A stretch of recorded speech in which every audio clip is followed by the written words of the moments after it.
Everyone, once again welcome to my channel study से करो friendship और मैं हूं रितिका महेश्वरी। आज हम स्टार्ट करने जा रहे हैं क्लास 10 चैप्टर 3 की एक्सरसाइज 3.2 के क्वेश्चन नंबर 4 को। हमने अपने प्रीवियस वीडियो में एक्सरसाइज 3.2 के क्वेश्चन नंबर 2 एंड 3 किए थे। सो आज हम करने जा रहे हैं क्वेश्चन नंबर 4।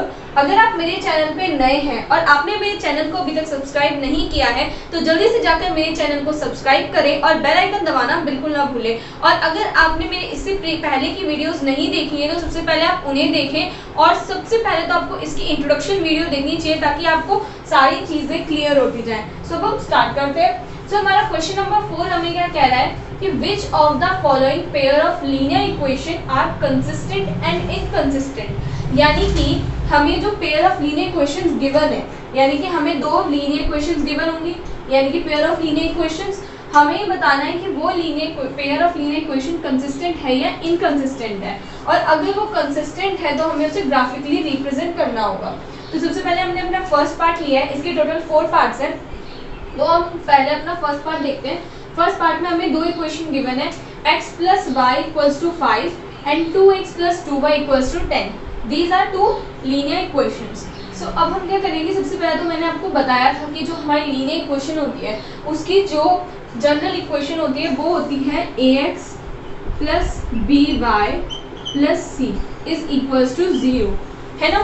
अगर आपको इक्वेशन इस तरीके से दी हुई है तो सबसे पहले तो आप क्या इसको इस तरीके से लिख सकते हैं ना कि x + y = 5 दिया हुआ है। अगर आप कांस्टेंट टर्म को लेफ्ट हैंड साइड पे ले आएंगे तो क्या होगा, वो इस तरीके से लिख देंगे और ये यही बन गया ना कि x की टर्म, y की टर्म एंड c, यानी कि कांस्टेंट टर्म आ गई। तो हमारी इसी में कंफर्म हो गई।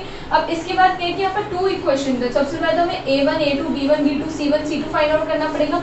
अगर हमें कंसिस्टेंट फाइंड आउट करना है या इनकंसिस्टेंट फाइंड आउट करना है तो सबसे पहले तो हमें a1 a2 b1 b2 find out करना पड़ेगा। फिर हमें देखना होगा कि जो हमारी लाइंस हैं वो किस तरीके की है, इंटरसेक्टिंग है या फिर हमारी पैरेलल लाइंस हैं या फिर कोइंसिडेंट लाइंस हैं, है ना। फिर उसके बाद हमें ये बताना होगा कि हमारे जो इनके सॉल्यूशंस कितने होंगे, तब हम बता पाएंगे कि कंसिस्टेंट है तो इनकंसिस्टेंट है। क्योंकि हमने जानते हैं कि हमारा जो कंसिस्टेंट या इनकंसिस्टेंट किस चीज़ पर डिपेंड होता है, लीनियर इक्वेशंस के सॉल्यूशंस पर। अगर हमारे सॉल्यूशंस हैं चाहे 1 है चाहे मोर देन 1 है तो वो कंसिस्टेंट होगा। यही अगर हमारे 0 सॉल्यूशंस है तो वो हमारा क्या होगा, इनकंसिस्टेंट होगा। तो यहाँ पर हमें वही फाइंड आउट करना है। और अगर कंसिस्टेंट होगा तो हमें ग्राफिकली शो भी करना है। यहाँ पर इनकंसिस्टेंट में हमें ग्राफिकली शो करने के लिए इसलिए नहीं बोला क्योंकि अगर सॉल्यूशन ही नहीं होंगे तो हम ग्राफिकली शो कर क्या करेंगे, है ना। तो इसीलिए सबसे पहली बात तो हम स्टार्ट करते हैं। तो अब इसमें बोला गया सबसे पहले a1 a2 b1 b2 c1 c2 हमने फाइंड आउट किया। तो पहले हमने इक्वेशन को इस तरीके से लिखा। अब इसके अंदर a1 क्या होगा, यानी कि x के साथ जो यहाँ पर आपका x के साथ जो आपकी कोफिशिएंट होगा वही होगा, x के साथ जो आपका यहाँ पर नंबर है वो होगा। तो x के साथ क्या है, 1 है, यानी कि x खाली x है, यानी कि 1 × x होगा, तभी आपका x आया ना। ये तो बेसिक चीज़ है, ये तो आपको भी पता होगा, है ना। तो यहाँ पर हमने a1 क्या लिया, 1। सिमिलरली हमारे यहाँ पर y क्या है, वो भी 1 है। और अगर हम देखें हमारा c1 यानी कि कांस्टेंट टर्म क्या हमारी 5 है, तो हमने यहाँ पर 5 लिख दिया, है ना। आप यहाँ 5 नहीं -5 होगा क्योंकि यहाँ पे इसके साथ क्या है, माइनस का टर्म है ना, तो -5 लिखेंगे। सिमिलरली हम यहाँ पर करेंगे a2 हमारा क्या है 2, b2 2, 10 को आप इस साइड पे लेकर आएंगे तो -10 होगा, तो आप यहाँ पर -10 लिख दीजिए। तो c2 भी हमारा हो गया -10, है ना। अब इसको a1/a2 b1/b2 और c1/c2 की फॉर्म में रखेंगे। हमने रखा a1/a2 करेंगे तो 1/2 हो जाएगा, b1/b2 यानी कि b1 क्या है 1 और b2 क्या है 2, फॉर्म में आ गया। c1 क्या है -5 है, c2 क्या है हमारा -10, माइनस से माइनस कैंसिल हो जाएगा। और अगर आप इन दोनों को सॉल्व करेंगे तो 5 × 1 = 5 एंड 5 × 2 = 10, यानी कि 1/2। अब यहाँ पर क्या है a1/a2 = b1/b2 = c1/c2, यानी कि क्वेश्चन जो है हमारी कैसी हो गई, हमने अपनी प्रीवियस क्लासेस में पढ़ा है। अगर आपने मेरी प्रीवियस वीडियोस देखी हैं तो हमने एक टेबल की फॉर्म में बहुत क्लियरली अंडरस्टैंड किया था कि अगर हमारा a1/a2 जो है वो b1/b2 के इक्वल हो, c1/c2 के इक्वल हो, तो हमारी लाइंस कैसी होंगी, कोइंसिडेंट होंगी। लाइंस कैसी होंगी, कोइंसिडेंट, है ना। और हमारे जो यहाँ पर सॉल्यूशंस होंगे वो बहुत सारे होंगे, इनफाइनाइट मैनी सॉल्यूशंस होंगे। तो यही है यहाँ पर, तो हमने अपनी लाइन यहाँ पर यही लिखी है कि द इक्वेशन आर कंसिस्टेंट, क्योंकि हम यहाँ पर अगर सॉल्यूशन बहुत सारे हैं तो इक्वेशन हमारी क्या होगी, कंसिस्टेंट होगी ना। मैंने अभी आपको बताया कि अगर सॉल्यूशंस आपके साथ बस बहुत सारे होते हैं तो हमारी जो सॉल्यूशन है वो बहुत सारे हैं तो कंसिस्टेंट होगा, और अगर आपके पास जीरो सॉल्यूशन है तो वो इनकंसिस्टेंट होगा। तो हमने लिखा the equation are consistent and they have infinite number of solution, यानी कि बहुत सारे सॉल्यूशन हैं। अब हमें बोला था कि अगर आपकी इक्वेशन कंसिस्टेंट है तो आप उसे ग्राफिकली शो कीजिए, तो हम लिखेंगे so the equation are consistent, तो हम इसे ग्राफिकली शो करके दिखा रहे हैं। तो हमने दोनों इक्वेशन यहाँ लिख ली और उनके पॉइंट्स निकाल लिए। पॉइंट कैसे निकाले, x plus y equal to 5 है। अगर आप x को 0 रखते हैं, अगर मैं x को 0 कर दूँ तो y क्या हो जाएगा 5। सिमिलरली y को अगर मैं 0 रख देती हूँ तो x क्या आ जाएगा मेरा 5 आ जाएगा। अब बात आती है इस वाले की, 2x plus 2y equals to 10। तब ये हमने कैसे निकाला, सबसे पहले तो हमने क्या किया, x को 4 लिया है ना, तो 2 मल्टीप्लाई, आप कुछ भी ले सकते हो यहाँ पर, मैंने यहाँ 4 और 3 लेके किया, तो 2x 2 multiply by 4 plus 2y is equals to 10। 4 2 जो कितना होता है 8 होता है, 8 प्लस 2y इक्वल्स टू 10 हो गया। 2y 10 राइट हैंड साइड पे जाएगा तो -8 हो जाएगा, 10 में से 8 गया तो कितना बचेगा 2 बचेगा, और y इक्वल टू 2/2 यानी कि बचा 1। ये हो जाएगा ना, मल्टीप्लाई में डिवाइड में हो जाएगा तो आ गया हमारे पास आंसर 1। सिमिलरली अब हम अपना नेक्स्ट पॉइंट जो इसमें निकाला हमने वही सिमिलरली क्या है, आप यहाँ पर 0 भी रख सकते हैं। अगर आप यहाँ पर 0 रखेंगे, जैसे कि मैंने आपको कहा है कि आप 0 रख कर भी निकाल सकते हैं, तो भी आपका आंसर क्या आएगा, सेम यही आ जाएंगे पॉइंट्स, सेम यही पॉइंट्स आ जाएंगे। क्योंकि और ये सेम पॉइंट्स क्यों आएंगे, आपके दिमाग में भी क्वेश्चन होगा कि सेम पॉइंट्स क्यों आएंगे। सेम पॉइंट्स इसलिए आएंगे बिकॉज हमारी लाइन क्या है, कोइंसिडेंट लाइन है। यानी कि कोइंसिडेंट लाइन क्या होती है, एक के ऊपर लाइन जो होती है, एक के ऊपर एक लाइन, वो होती है कोइंसिडेंट लाइन। यानी कि यहाँ पर हमारी लाइन जो है वो दोनों एक के ऊपर एक है, तो इसीलिए हमने अलग अलग पॉइंट्स निकाले। यहाँ पर मैंने 0 दोनों को x और y को एक एक बार 0 रख के देखा है, तो यहाँ पर मैंने उसके अलग डिफरेंट पॉइंट्स निकाले हैं। तो y यहाँ पर x को अगर मैं 3 रख दूँ तो 2 multiply by 3 plus 2y equals to 10 होगा। 3 2 6 plus 2y equals to 10 and 2y equals to 10। 6 left hand side पे जाएगा, राइट हैंड साइड पे जाएगा तो -6 होगा, 10 में 6 जाएंगे तो बचेगा 4, तो आ गया। अब बाय 4 डिवाइड बाय 2 हो जाएगा, मल्टीप्लाई में डिवाइड में आ जाएगा तो यहाँ से बचेगा 2, तो ये हमारा है 3 एंड 2। हमने इसी तरीके से पॉइंट्स निकाला। अब हम इन पॉइंट्स को अपनी इक्वेशन में अब हमने ग्राफ में पुट करेंगे। गाइस मेरा ग्राफ जो है बोर्ड पर है और इतना क्लियर नहीं होगा, इतनी क्लियरली लाइंस मैं आपको नहीं दिखा पाऊंगी, तो अगर आपके पास घर पे ग्राफ है तो बहुत अच्छी बात है, आप ग्राफ पर ही ट्राई कीजिएगा। जैसे कि हम जानते हैं कि अभी कोविड पैंडेमिक चल रहा है और मुझे नहीं लगता कि जहाँ तक कि अभी शॉप्स खुल रही हैं, तो अगर आपके पास ग्राफ नहीं है तो ज़रूरी नहीं कि आप बाहर जाएँ ग्राफ लेने, आप घर में भी कॉपी में अच्छे से स्केल की हेल्प से बना सकते हैं, आप उसकी हेल्प से बनाएंगे और प्रैक्टिस कीजिए। लेकिन अगर आपके पास ग्राफ पेपर अवेलेबल है तो 101% प्लीज़ ग्राफ पर कीजिए, बिकॉज अगर आप ग्राफ पे करेंगे तो आपकी बिल्कुल अच्छे से प्रैक्टिस हो सकेगी। तो हम करते हैं पॉइंट्स को पुट। सबसे पहले इस इक्वेशन का करते हैं। सबसे पहले इसमें क्या है हमारे पॉइंट, x 0 है तो y 5 है। x 0, ये ध्यान रखिएगा कि ये जो सेंटर होता है हमारा ये होता है 0, ऑरिजिन होता है ना, तो इसकी वैल्यू 0 होती है। ये हमारी x एक्सिस है, ये हमारी y एक्सिस है। तो x क्या है हमारा 0 एंड y क्या है हमारा 5, यानी कि पॉइंट कहाँ पर होगा, यहाँ पर होगा ना 0 एंड 5। आप इस तरीके से पॉइंट भी लिख दे दीजिए ताकि आपको पता चल जाए कि आपने कौन सा पॉइंट यहाँ पर ले लिया है, क्योंकि कई बार हमें कंफ्यूजन हो जाती है। अब जैसे कि यहाँ पर 5 एंड 0, x की वैल्यू क्या है 5, x की वैल्यू क्या है 5, और ये ध्यान रखिएगा कि हमेशा आप 101% एक्स एक्सिस और वाई एक्सिस शोन करें, नहीं तो आपको कंफ्यूजन हो सकती है। कहीं आप ऐसा भी कर सकते हैं कि आप 5 यहाँ लिख लें, 0 इस तरीके से पॉइंट्स को गलत भी कर सकते हैं आप लोग। तो प्लीज़ इस चीज़ का ध्यान रखिएगा। और हमारा y यहाँ पर हमारी x क्या है 5 एंड y 0 है, y 0 हो गया, x 5 है तो एक पॉइंट हमारा ये बन गया, तो ये हो गया 5 0। ठीक है, अब हम इन दोनों लाइंस को मिला देंगे। ठीक है,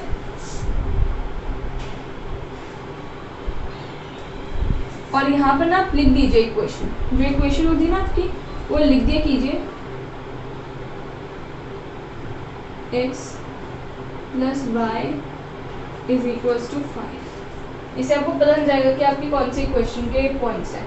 अब यहाँ पर क्या है हमारे पास, पहला x 4 है तो y 1, x हमारा क्या है 4, तो y क्या है हमारा 1, तो यहाँ से करके गया हमारा एंड ये हमारा 4 है ही, तो यहाँ आ जाएगा, है ना। तो ये हो जाएगा 4 एंड 1, ठीक है। ये पॉइंट मैंने यहाँ पर कर दिया। अब हम आगे बढ़ते हैं अपना। x हमारा 3 है तो y 2 है, x 3 y 2, x 3 y 2 यानी कि ये वाला पॉइंट। तो ये क्या है हमारा 3 and 2। अब हम इसके लिए इसकी लाइन न्यू करके खींच देते हैं, ठीक है। होप कि अब आपको दिखाई दे रहा होगा।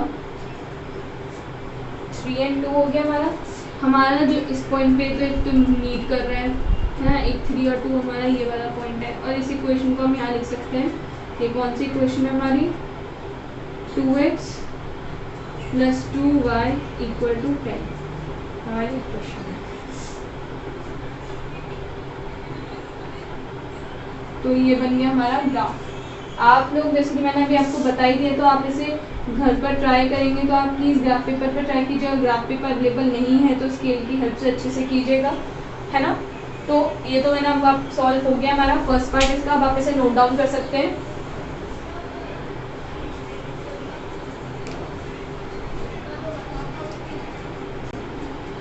अब हम बढ़ते हैं अपने क्वेश्चन नंबर इसके सेकेंड पार्ट की तरफ। सेकेंड पार्ट में भी हमें टू हमें पेयर ऑफ इक्वेशंस यानी कि 1 पेयर ऑफ इक्वेशंस हमें गिवन है।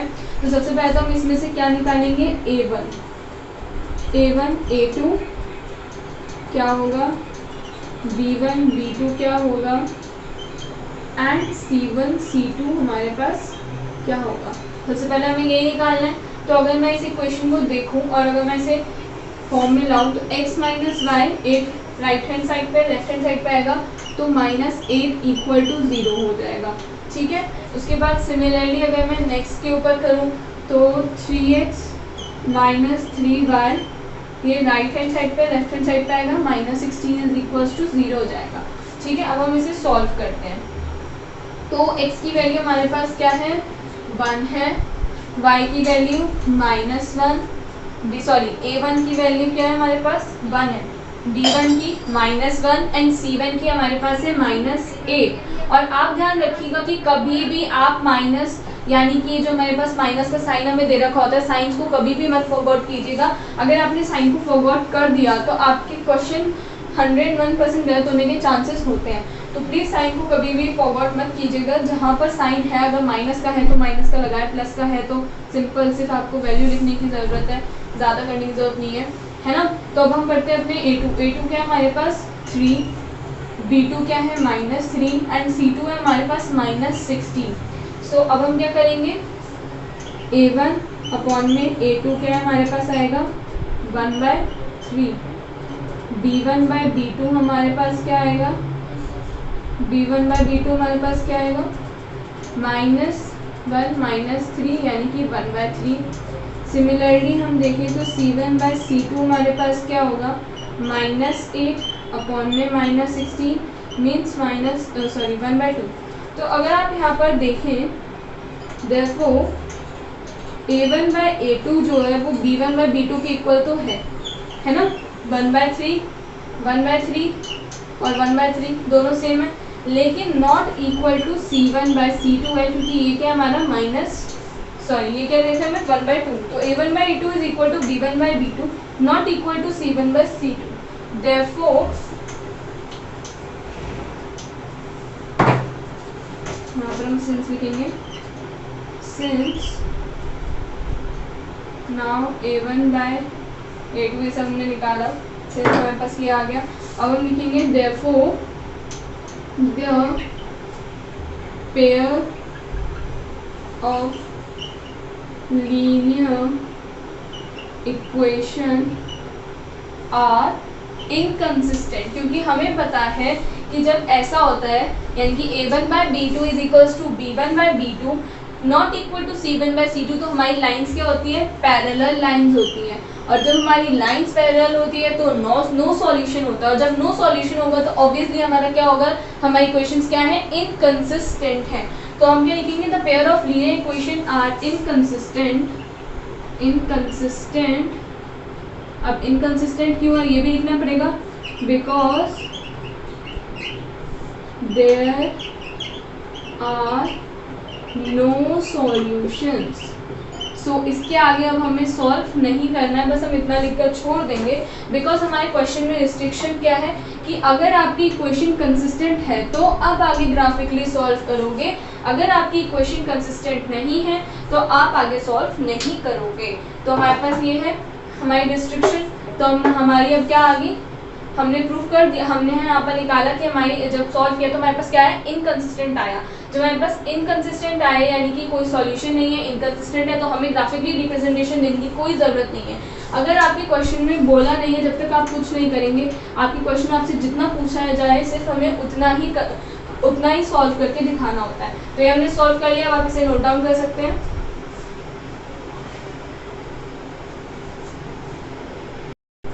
अब हम बढ़ते अपने इसकी थर्ड पार्ट की तरफ, और ये ना हमारा थर्ड पार्ट। अब तक मैंने आपको फर्स्ट और सेकंड कराया है, तो एक बार आप खुद भी थर्ड एंड फोर्थ पार्ट घर पर ट्राई कीजिएगा, और अगर आपको नहीं आता है तो फिर मैं अभी आपको सॉल्यूशंस दे रही हूँ, तो आप उससे चेक कर सकते हैं कि आपकी गलती कहाँ है। बट मैं ये मानती हूँ कि आपको एक बार खुद से ज़रूर ट्राई करना चाहिए, एंड देन फिर आप यहाँ कर देख सकते हैं कि आपका आंसर सही है या नहीं है या गलत है। और गाइज अगर आप पॉइंट्स चेक करते हैं तो ज़रूरी नहीं है कि आपने जो पॉइंट्स लिए हैं वो बिल्कुल यही हो, डिफर भी हो सकते हैं, बट ये ध्यान रखिएगा कि सिचुएशन आपकी क्या होनी चाहिए।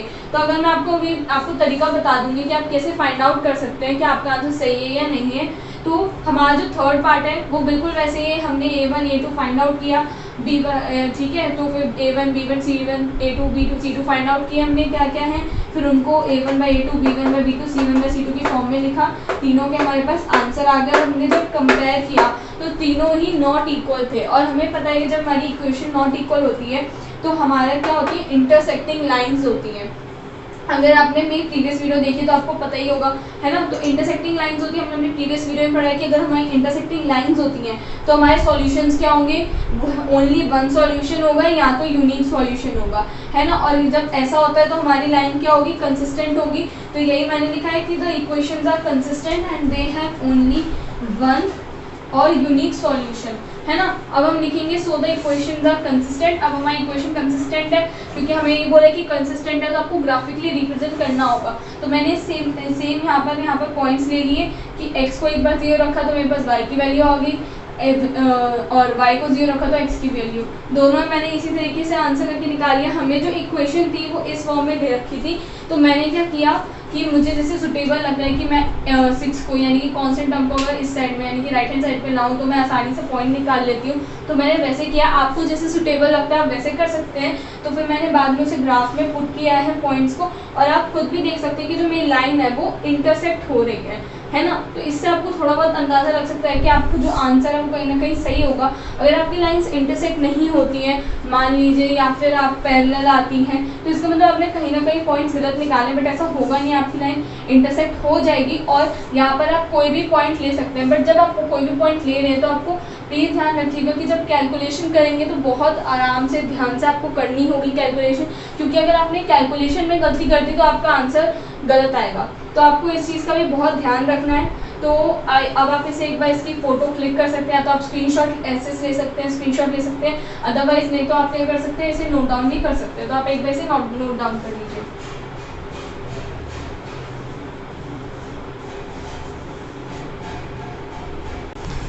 अब हम बढ़ते हैं अपने पार्ट 4 की तरफ।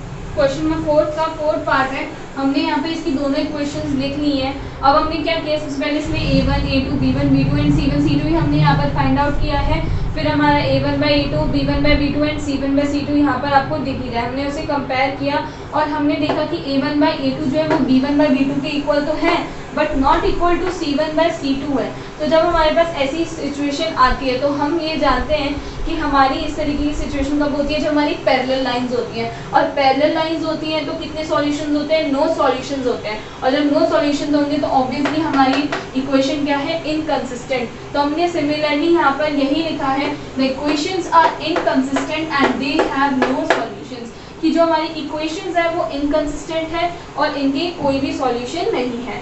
तो होप कि अब आप लोगों को ये क्लियर हो गया होगा। आप इसे नोट डाउन कर सकते हैं। गाइज मैंने आपको ये क्वेश्चन ज़्यादा डीपली इसलिए नहीं समझाया क्योंकि मैं खुद चाहती हूँ कि आप ये दोनों की दोनों third part and fourth part आप खुद अच्छे से करें ताकि आपको क्लियर हो कि करना कैसे है, और आपको नहीं आता है तो आपके लिए सॉल्यूशंस अवेलेबल है ना। तो अभी आप इसे एक बार नोट डाउन कर लीजिए।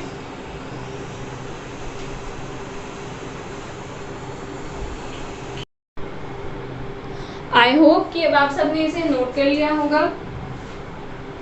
और अगर आपको मेरी वीडियो पसंद आई हो तो प्लीज़ मेरी वीडियो को लाइक करें, शेयर करें और मेरे चैनल को सब्सक्राइब करना बिल्कुल ना भूलें। आप मेरे चैनल को इंस्टाग्राम पर भी फॉलो कर सकते हैं। मैं अपने सारे के सारे नोट्स वहाँ पर भी डालती हूँ। और अगर आपको कोई भी प्रॉब्लम हो कि किसी बस इंस्टाग्राम अकाउंट नहीं है या आप वहाँ जाकर नहीं देख सकते हैं तो आप डिस्क्रिप्शन बॉक्स में भी आपको मेरे सारे नोट्स का लिंक मिल जाएगा। So stay safe, stay at home. Thank you, bye bye.